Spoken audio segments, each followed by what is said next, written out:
homeless people living in our places that we've spent so much time with children where they used to play.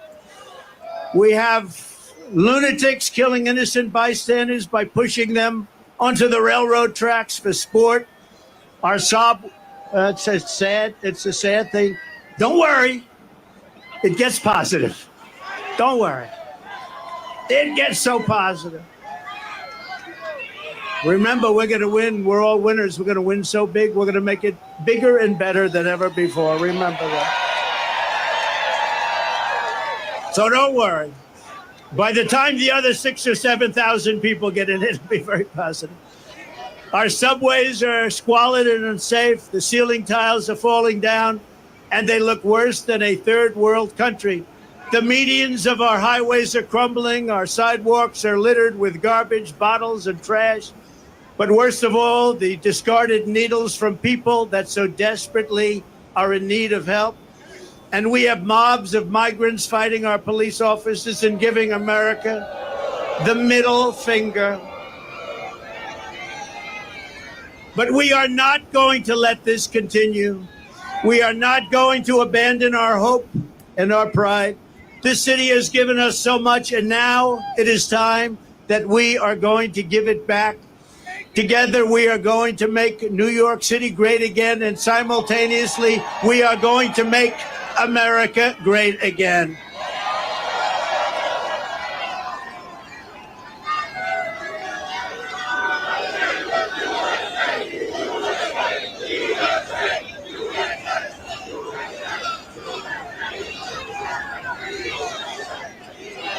Thank you. I have come tonight to talk about solving problems. The simple fact is Joe Biden is not getting the job done for the Bronx. He's not getting the job done for New York, and he's not getting the job done for America. He is incompetent, ladies and gentlemen. He is grossly incompetent. I will get the job done as I did for 4 years, and I will get it done fast. And remember this, if a New Yorker can't save this country, no one can. No one can. Get me the snake, please. The snake.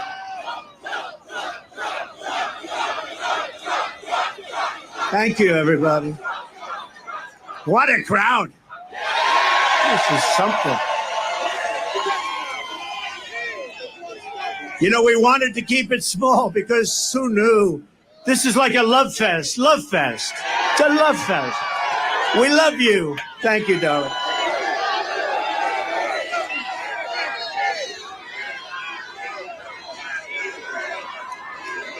Thank you. Wow.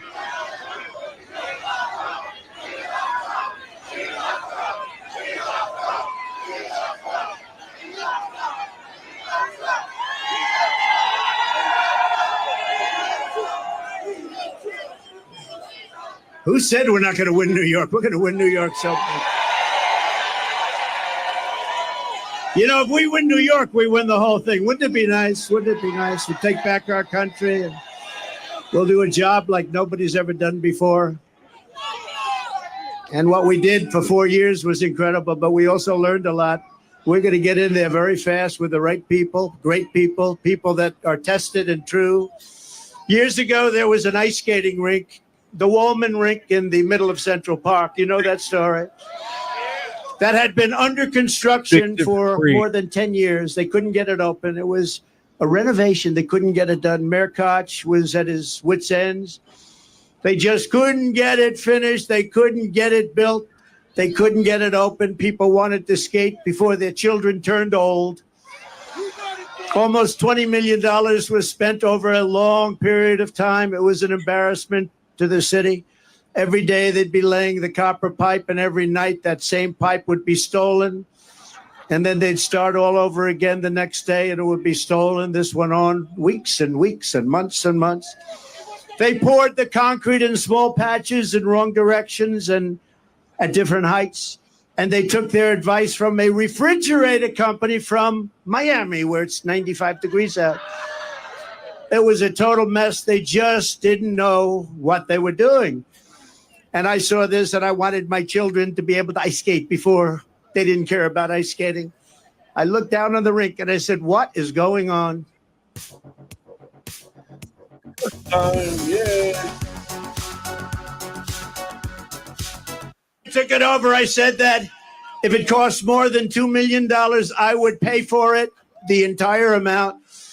But it cost far less. The first thing I did was call the Montreal Canadiens hockey team in Canada, right? Isn't that better than a refrigerator company from Miami? They didn't know what we were talking about. But the Montreal Canadiens knew, and they were really nice. I'll never forget how nice they were. And they told me that you don't want to use copper tubing and gas because the gas is very delicate and it leaks.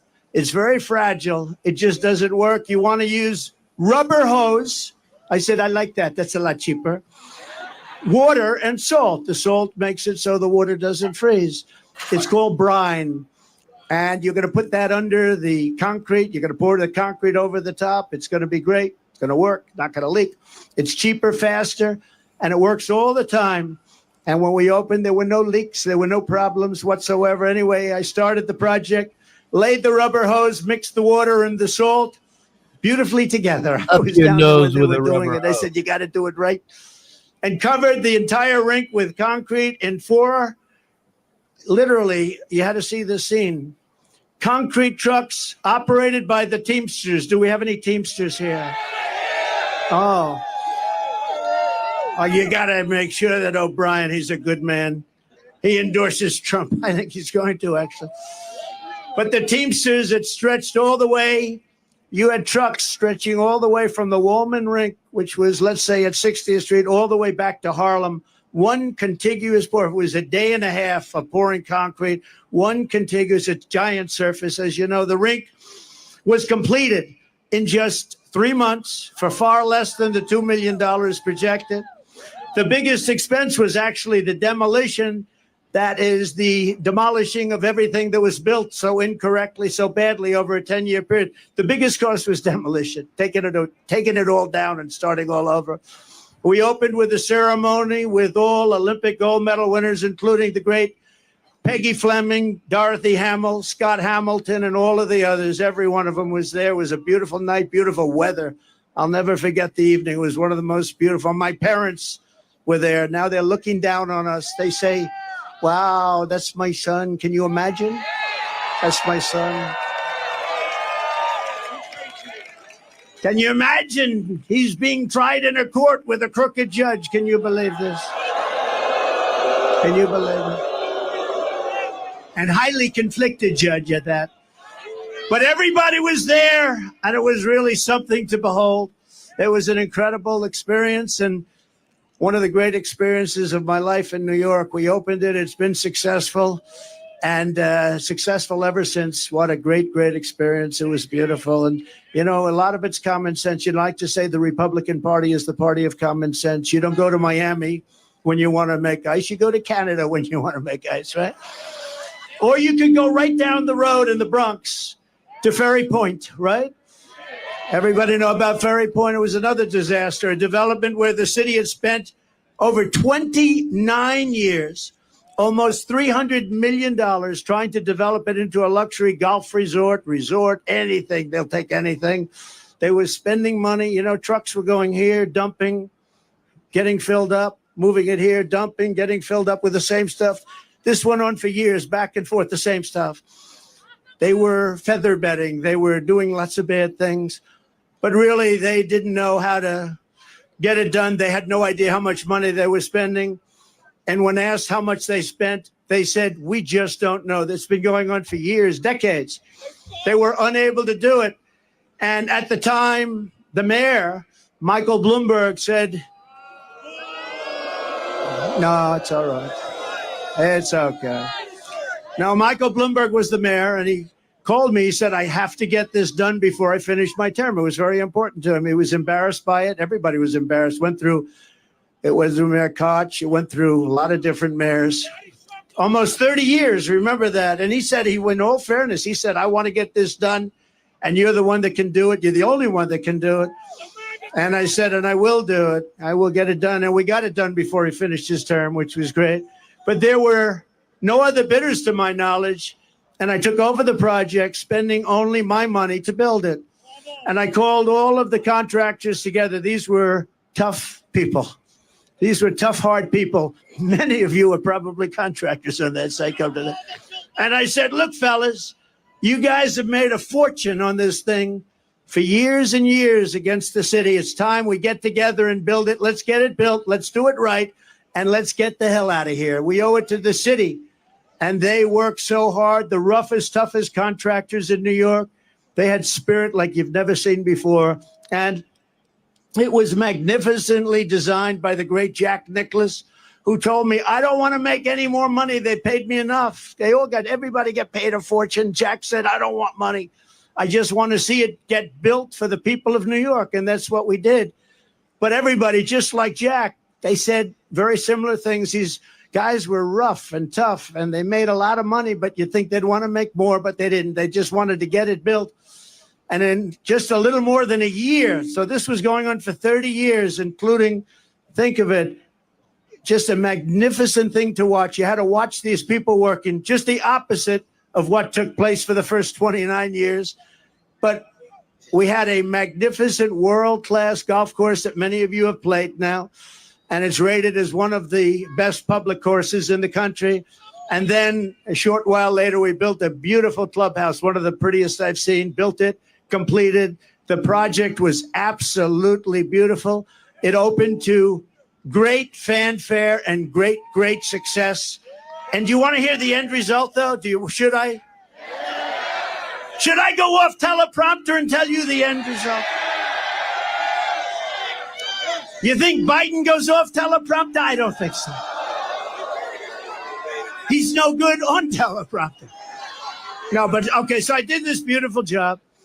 And then we had a dispute over January 6th. We had a dispute. And they said, January 6th, we want to terminate his agreement with the city, had a long-term agreement with the city. And they sent me a notice of termination. I said, wait a minute. I just spent $25 million building it, built this magnificent clubhouse. It's in full operation. It took you 29 years. You were spending hundreds of millions of dollars. You couldn't get it done. And the neighborhood came to court totally for me. The Bronx neighborhood, it's in the Bronx. It's on the East River in the Bronx. And we went to court. The city sued to break my agreement that they had just made. And I had done such a great job for them. And it was accolades everywhere. Golf Magazine, all of the big magazines were saying, what a great job. They terminated my agreement. And I went to court. And I will tell you, I had a very good experience. We had a Supreme Court justice named Deborah James. And I have to give her credit. I didn't know her, never met her. Deborah James, a African-American woman who came to my defense. We explained it, and the city explained it. They said, we want to terminate it. They had no reason. And we said what we just said. And she looked at them, and she said, in effect, how dare you? This man came in. He put up his own money. He did an incredible job. You were building it for 29 years. How dare you ask for this to be terminated? How unfair is that? Deborah James, a great Supreme Court justice. That's all I can tell you. And we won the case. But it's not easy doing business in New York, I'll tell you. Not easy. So I just appreciated that. I had to tell that story. And as you know, then I renovated Grand Central Terminal. I built the Grand Hyatt Hotel on 42nd Street and Park Avenue. And as part of that, I renovated the beautiful Grand Central Terminal, did a really good job of that. And then I was very much responsible for the construction of the Jacob Javits Convention Center, where Hillary Clinton was going to have her big evening. That was not good. Remember? We had the glass ceiling. You know, we built glass ceiling. She said, we're going to break the glass ceiling. It didn't work out.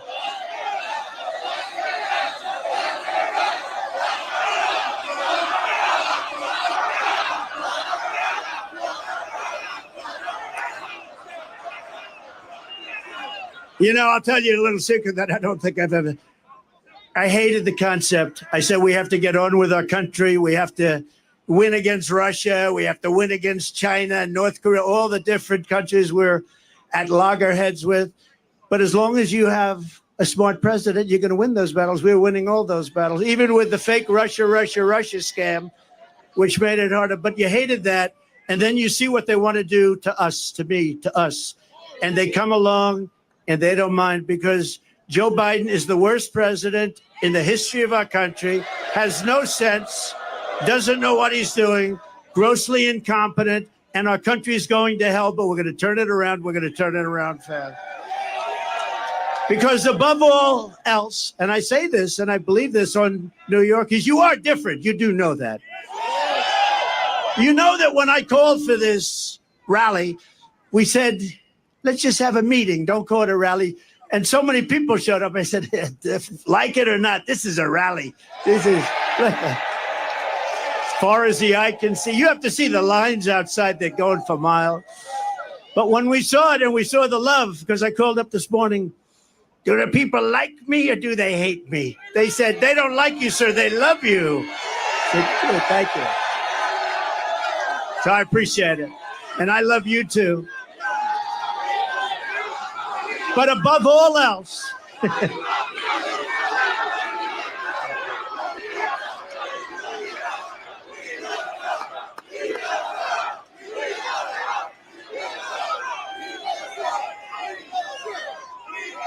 boy, look at all the cameras back there. That's amazing. That's the fake news. Yeah. You know, they'll say tonight, Donald Trump spoke to a very small crowd of people in the Bronx. It was a very hostile crowd, very hostile. They hated him very much. No, sometimes they're okay. You know, I agreed to do a debate with crooked Joe Biden on CNN with Fake Tapper. Metagenics replenishes nutrients missing from modern diets with Vital Multi, a multivitamin unlike any other. That's all right. When they said, here's your story, you can have a debate on CNN with Fake Tapper as the primary host. And I said, I'll do it. Because you know what they thought is you'd say CNN and they'd say various people on the show, various anchors, and, you know, headed up by Fake Tapper. And they thought I was going to reject it. I don't want to do it. Then Biden would say, I offered to debate, but he wouldn't do it. So they said, we want to have a debate. I'll take it. Well, we haven't even told you what the debate is all about. Then they said today, they said, we'd like to set up tables so you sit down. I said, I don't want to sit down for a debate. Let's go. At some point, so we're not sitting down. We're going to be standing up for the debate. And here's what you know. If crooked Joe Biden makes it through the debate, which I think he will, they're going to say it was one of the great debate performances in history. One of the greatest debate performances. But there they are. And we're on every network tonight. I don't know what's going on. We're on Fox. We're on all of them. So have a lot of fun, but we're on all of them. So they understood. They understood before anyone how big this would be. And you got to see what's back there coming in. Thank you. Thank you.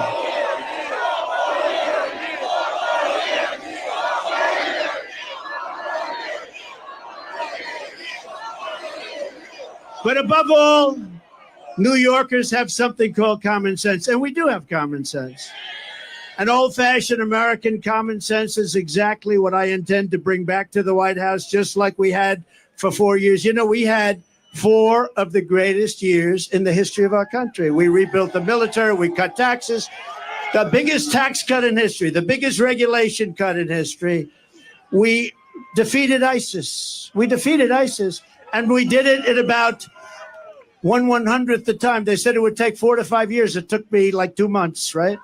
Because we have an incredible military and we're not allowed to show. They had Afghanistan, the worst pullout, the most embarrassing day in the history of our country. It's probably the reason, a piece of it, why Russia went into Ukraine. They said, these people are incompetent. We'll go in.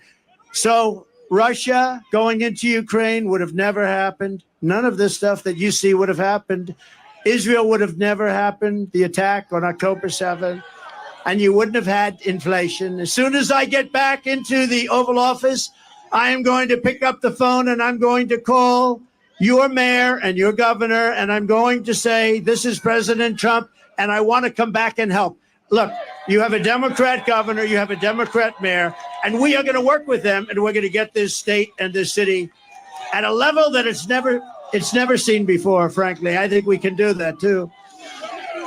We're going to be helping them a lot, much more than anybody would expect. It doesn't matter whether they're Democrats or Republicans, because this is about our city and our country, and it's really about the people. And in this case, the people of New York City, New York State.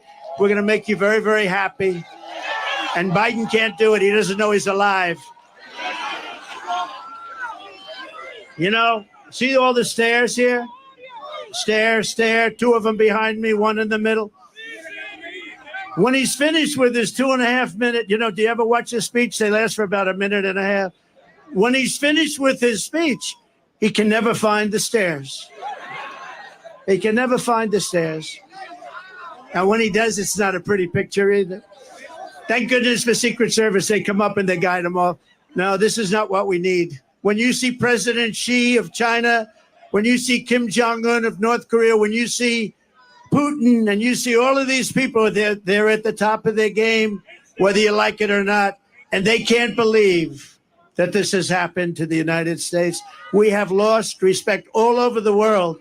We were the most respected country in the world 4 years ago. We were respected more than our country was ever respected 4 years ago, and now we're being laughed at. We're like a joke, and that's not going to happen. That's not going to happen. We're going to do whatever it takes to fix our roads, bridges, and highways. We're going to take back our parks, not just for children, but for everybody. We're going to renovate New York's subway system so it no longer looks like it hasn't been cleaned since 1932, but rather it will be the most beautiful transit system anywhere in the world. I don't know if you know it. It's by far the biggest infrastructure, subway infrastructure in the world. And we're going to make it by far the biggest. And now we're going to make it by far the best. We're going to make it beautiful again. And a lot of it is topical. The expensive work people don't understand because they're not in construction. It's topical work. It's topical. It's built. The expensive, the hard, the labor, the money, the big stuff is done. We're going to make it beautiful. We're going to make it good. And most importantly, we're going to let New York's finest do its job. The transit cops do their job. We're going to make it safe. Most importantly. And importantly for the people that are before me today, we are going to make life in New York affordable again. It's gotten totally out of control. The minute crooked Joe Biden shuffles out the door, I will rapidly rebuild the greatest economy, the history of the world. Look, we had the greatest economy in history. Everybody here, where you have a small business or if you had a job, you were getting more than you ever made. And we had no inflation. We had no 1.4%, considered none, considered better than none, because frankly, none in its own way is a bad thing also. We had a perfect number, 1.4%. It doesn't matter whether you're black or brown or white or whatever the hell color you are. It doesn't matter. We are all Americans, and we're going to pull together as Americans.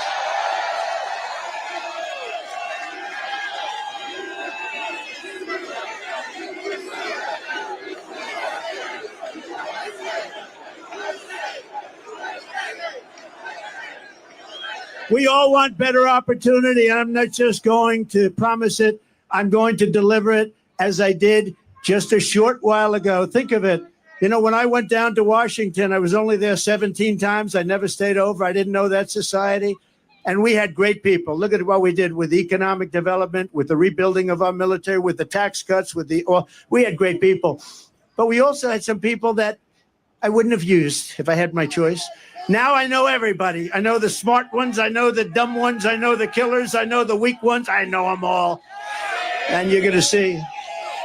But everyone was better off. We had the greatest economy in history. Everybody was better off under a man named President Donald J. Trump. Have you ever heard of him? Have you heard of him?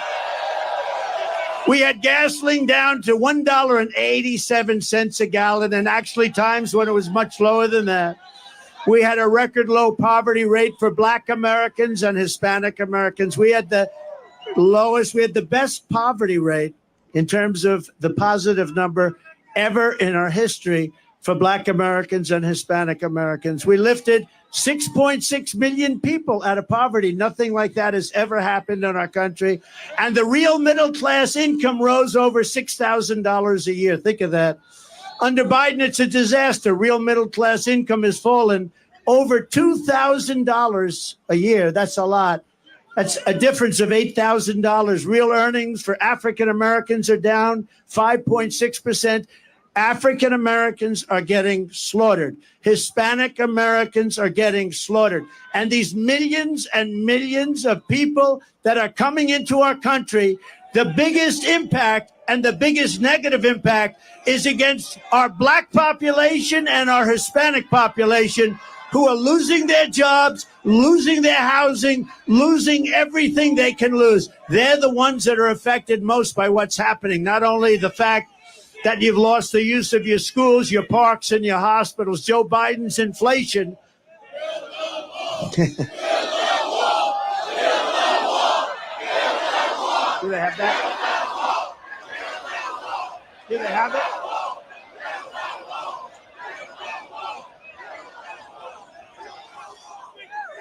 Speaking of the wall, so we built much more wall than we built 571 miles of wall.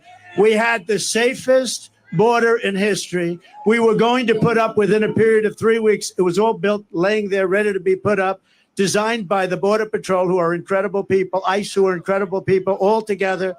I wanted to put up concrete plank for the contractors here. They didn't want it. They had to have hardened steel. They wanted 6,000, 7,000 pound concrete. They wanted rebar in the middle. They wanted different materials, harder to cut.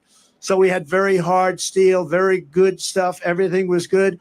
We had the panel on top. It was called an anti-climb panel. We had the best wall, and it was going to be, we're going to add 200 miles of wall. It would have taken about 3 weeks. And then we had the rigged election. And you know what happened after the rigged election? They took the wall, and instead of putting it up, they sold it for 5 cents on the dollar. And I said, these people really do want to have an open border. And that's what's happened to our country. Our country has gone to hell because of it. It's gone to hell. But I want to thank Mexico. I want to thank, because I went to Mexico.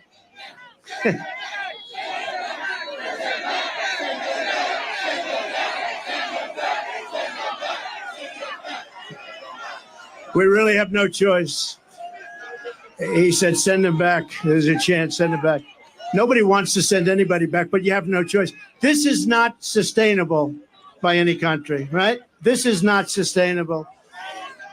But we had Mexico, and we went to Mexico, and I said to the president of Mexico, good man, by the way, a very good guy, happens to be a socialist, but these are minor details. I said to him, Mr. President, we need you to give us 28,000 soldiers to guard the wall. He said, well, how much would you pay for that? I said, nothing. I'm not paying anything. You're sending them in. They're coming in caravans. You have to do it. And he smiled and he laughed. He thought it was funny. He thought it was like, I was kidding. I said, no. They're coming in through Mexico. We need 28,000 soldiers, free of charge. And he said, Donald, I cannot do that. I said, here's what you do. I don't want to embarrass you, so I'm not going to negotiate with you. Send me a negotiator. Give me a top negotiator. I want to see him. And he came to the White House, a very handsome man, dressed in one of the most beautiful suits I've ever seen. In fact, I was going to ask him, who is your tailor? I'd like to buy one of those suits, but I didn't think it was appropriate to start the negotiation that way. And I said, you know that you're going to give us 28,000 soldiers, don't you? No, we are not going to. We will never do that. I said, of course you're going to. 100%. He said, we're not going to. He said, no way. I said, way. You're going to give it. He said, 100%. And you're also going to have a new policy. It's called Remain in Mexico. Nobody can come into our country until they're free. And then you're going to have catch and release into Mexico. We have catch and release into our country. We're bringing down prices across the board, people. Folks, Bidenomics is just another way of saying the American dream. Tell Joe Biden and his allies in Congress, we've had enough of Bidenomics.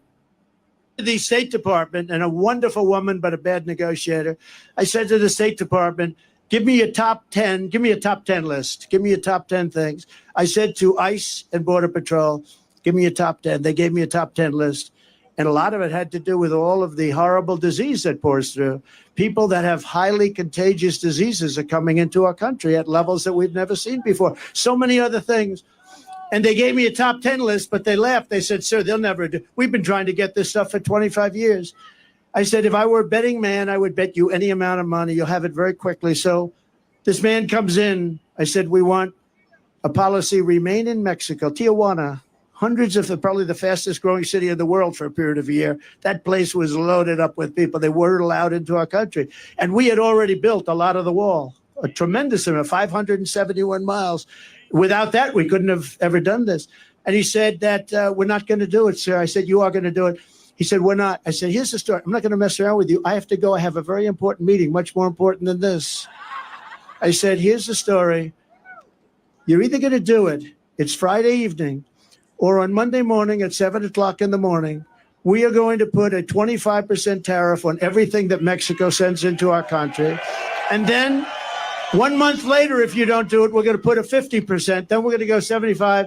And because I'm a nice person, we're going to stop at a 100% tariff. And and I had it literally written. I'm saying, should I sign it or not? Am I going to waste the ink or not? Because I'll sign it right now. On Monday morning at 7 o'clock, you're going to pay up to $100 tariff. He said, sir, I'd like to make a phone call. I said, I wonder who you're going to call. Let me guess. You're going to call the president. He comes back 3 minutes later. Sir, it would be our great honor to give you 28,000 soldiers free of charge. It would be our great honor to have a policy of remain in Mexico. Anyway, we got all 10 things. It took about like 10 minutes. It was not. And now the other day, did you see? Mexico said to crooked Joe Biden, we want $20 billion a year just for the privilege of negotiating with you.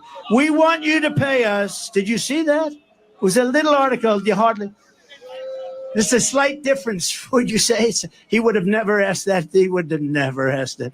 So he said they want 20 billion. 20 billion, not 20 million's a lot. They want 20 with a B, $20 billion a year just for the privilege of negotiating with Mexico. And you would never get the things that they gave up, remain in Mexico. They gave up catch and release in Mexico. They gave up they gave up everything. They gave up everything. They did. They did give up the Constitution. Joe Biden, his inflation has cost the average New York household a staggering $24,000. Think of that, because the costs have gone up so much. Bacon has gone. I don't eat bacon anymore. It's too expensive. It's true. It's gone up like 4 times. I said, what's with? Look at the Biden price hikes, very runaway inflation, the likes of which I don't think we've ever seen like it. And they're costing average New York families $1,000. The inflation, the Biden inflation tax, because it's a tax. On day one, we're going to throw out Bidenomics and going to replace it with Maganomics, like your hats. Maganomics.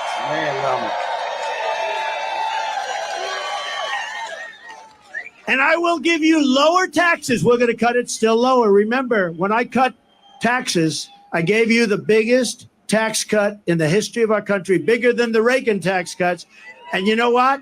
The following year, we reported massive increases in revenue. So with lower taxes, we actually took in more money because it gave incentive for people to work. Lots of reasons. But I will give you low taxes, low inflation, low interest rates, rising wages, growing incomes, and fair trade for the American worker. And we will make energy affordable again by saying, drill, baby, drill. Drill, baby, drill. Your energy costs will come down within the first year by 50%. That's not bad. That's a hell of a promise. And it will, too. We can drop that so quickly. Remember, it was his stupid energy policies that caused the inflation. Now It's more than energy. Now everything's like on fire. The whole place is a mess. We will quickly return our nation to the path of prosperity, and we will bring our country back together through unparalleled success. Our country is going to be very successful, and people are going to come together. And I will tell you, a lot of people say, do you think you can ever get the sides together? And by the way, I have to say something. Our side is much bigger than their side. You see that? Much bigger. We're more quiet, much more quiet. But when we get going, we're much tougher, right? We're much tougher. But it is much bigger. But I saw it. We had the greatest economy in history. And I was getting calls from the other side. I call it the radical. Isn't it crazy what they're trying to do to this guy? They are so scared of him that they're making up stuff. The court was a shamble. Nothing but lies. But they're scared. Like he said, they're not coming after him. They're coming after you. And he's just standing in the way. This is what we need in this country. We need Trump in there. But I think they're going to put him in jail for a few days. Just to say they could, just because they can.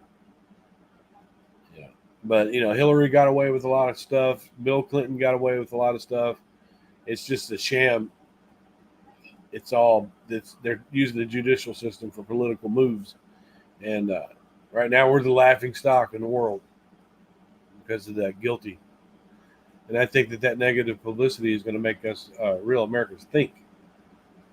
Look how desperate they are to keep him out of office. Piece of chicken grease.